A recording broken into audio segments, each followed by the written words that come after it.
been part of the hosting industry, this seemed to be the most, if not really the most, one of the most, if not really the most unique affiliation that I am about to read as one of the judges. Ladies and gentlemen, our fourth judge, she put in here her address.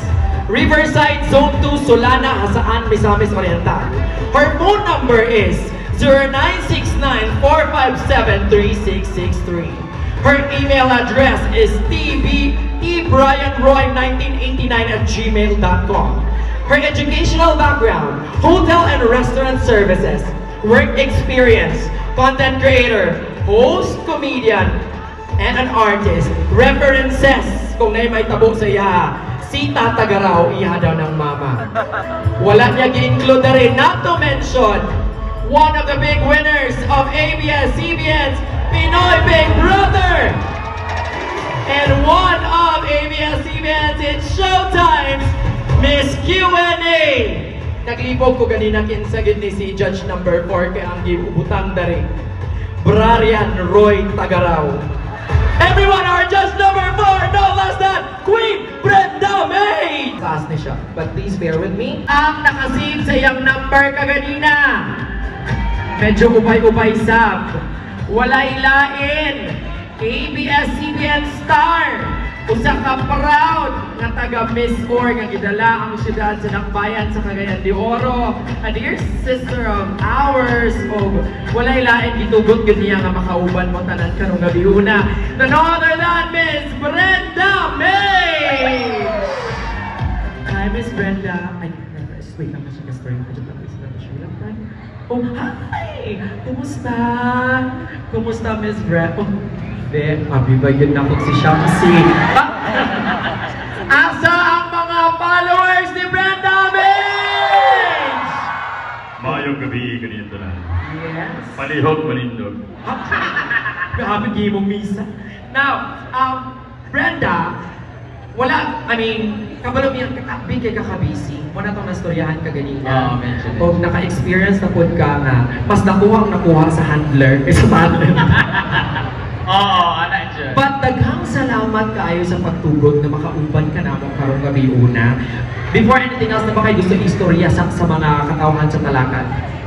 Daghan kaayong salamat sa mga tao nga naa diri karon og very welcoming talaga sila. Grabe kay sila kanang bukan entertain silang bisita og napil ginato na diya pa lang sa pagkaon kanina. Sige sila pangangat kaon Brenda, kaon Brenda. Kasi pagtulo niya sa kuha, di na gyud ang pakatulon. Ano man? Nagkaon naman ko kaon lagi. Sa pagkaon sa ako patay gutom og naog yun. Ikaon na lang buntahon ko. Kay bahonin kay ang baba kay wagin sila kay kaon sa kalayo ang biyahe. Pila ba ka oras atong gibiyahe gikan og hasaan? Ano? Kung wala ko na sa gikan pa kag Manila. Gikan pa kog Mindoro. Gikan kog Mindoro, gibiyahe mig Bars, ana pila ka oras, alauna mig Ilakaw, abot mig Manila mga nasugso. Biyahe din mi padulong din sa kuan Cagayan de Oro. Uli din sa Balaydayon na mahuglag mga manok sa farm. Biyahe din padulong din ni. Naagi pag vulcanizing shop kay nagpa-vulcan ko sa kung naong mga 3 hours. Grabe yun, upat kit ni kapalitada. Oh. Pagtanaw na ko sa mga kandidata, pariya magyapon mig naong nga. Sa kanan kandidata nga nakita ni mo, Brent, kinsay mas duhol-duhol nga pareha ni mo ngaw? Murag, tanan manalo sila, pero kapag yung naakoy parang naong ato katong nakontra na ako na sa Miss Q&A sa una. Meron dyan yung isang si Queen J. Kalaban na ako siya for my peak crown. Siya ang daily winner, ako ang reigning. Pagtanaw gina ako, nasulirap gina ako mata, maglisod ikong tubag kay Parya gin naong. Oo, medyo mas daghan na kong paligo niya kay Dol-Dol man mis dagat. Talaga. Siya medyo murag kapuyan siya naong sa kahoy ba. So medyo mas dalit-likod siya kaysa sa imo, ha? Oo, medyo mas hugaw sa tanawon sa buhay. Ha? Pero mas hugaw ko sa una. Ah? Oo. Medyo na pagkabagaan lang bulkit akong naong. Oh, kanina, Brent. Ako, I started following you, especially katong na kay mga gina-feature ng mga baby boys. Yes. Diba? Kinsay mga nakakita sa mga baby boys ni Brenda si Amlag. Diba, umay-umay ang mga lamihan now. I believe Talakag is also a home sa mga baby boys na tanaw na to kung mabet ba nimo. I've seen one here and let's check kung muangay ba ka? Wait. Oh my God. I-pick him up. I'm so excited. Okay, magpili ko sa tulo. Gusto ko ka na tindog palihog, tindog ang tulo. Tindog. Wana ko diha? Yes. Brad, please join here. Oh, I love this job. Alright.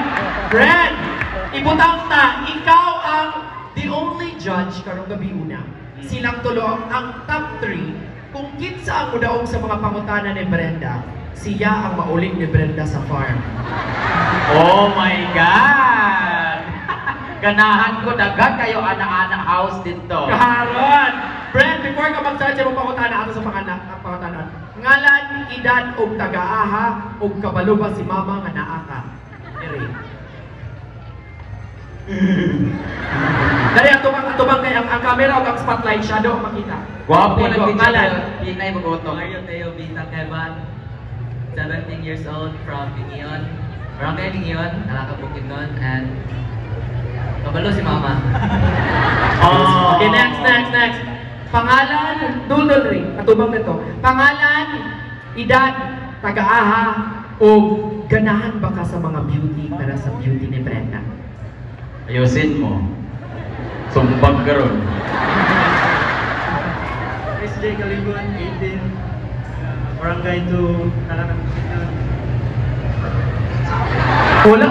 Grabe ah. Wala ako doon. Ang reaction ka. Wala pa ganit na nilap na. Gary! Gusto mo ako itulon? Ha? Oh. Next. Dool. Mura man Pangalan. Pastor eh. Murag pastor ba? Oo. Ay, in fairness, Doldari, pangalan, edad, o kung imong dalon si Brenda, dari sa talaka, unsa na nga spot ungan. Jomel Rojas, taga Barangay 2. Alam mo si Brenda doon sa Talaga, sa Mindopora Falls. Una akong pinakadabes na perspective ng Talaga. Mendamora Falls. Wala ko kasabot sa inyo magsulot niyo eh. Kaon sa mangga. Okay. Mura man siya classmate ni Juan. Kato bitaw si Nobita. Si Suneo. Oo, ang Ano kaya bulat, siga bulat. Ako din. Ato, Brad, nakay time, nga imo silang ila-ilahon, questionan mo silang 3 questions, tanawon tayo na ito, kinsa imong mapili base sa imong ginapangitak na standard sa usa ka baby. Okay, let's begin with candidate number 1. Kung imo kong pakaslan soon, o bisang ugma na dayon. Asa man ta nga Benny. Kung sa imong ganahan kanang beach, kanang sa simbahan, or garden wedding, or sementeryo, kasagbutan para diretso dayon, honeymoon, sagbot ray pagpahid, unsa man asa kapit. Kasi sagbot ray pagpahid, kakatul ba? Tsaka dress para organic. Oo. Unang tinatawag na aesthetic honeymoon. Sa beach. Beach. Why? Lumsan daw kaniya, Brent.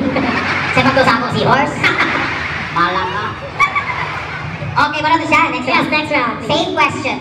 Siyong siya sa beach, asa man kanimo pakaslan o dito maghanimon na punta dito. Asa dapit? Sa kasa. Hala. Kasa kayo, pabulkit daw kaniya. Kasagbutan.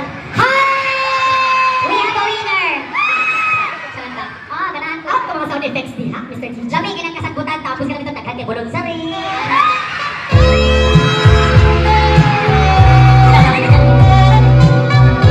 Okay, let's proceed to candidate number 3. Wala ikaw magkasal sa amo. Kaya ka ng pastor. Kung kasal daw ba? Ang may wakang mensahe! Kung kasal daw ba? Musugot na iko. Wow! Kachusi ka! Kachusi! Kanina ako kachusi pa? Okay. Asa man dapat pastor ay sa number 3. Kasasan. Kasa nga? Kasagingan. Karon! Musukol, friend! Musukol, friend!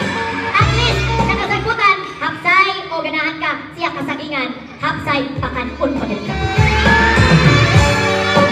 Lami, kayo paminaw nga dito, tas kasagingan, pero murag sakit paminaw ng sipag to sa ako, unggoy? Waang ka? Okay. Thank you so much for that. Kung pili ka, the moment of truth, kinsa imo nga pakaslan as if tomorrow. Lalo mamili mag-isa. Nga pwede man silang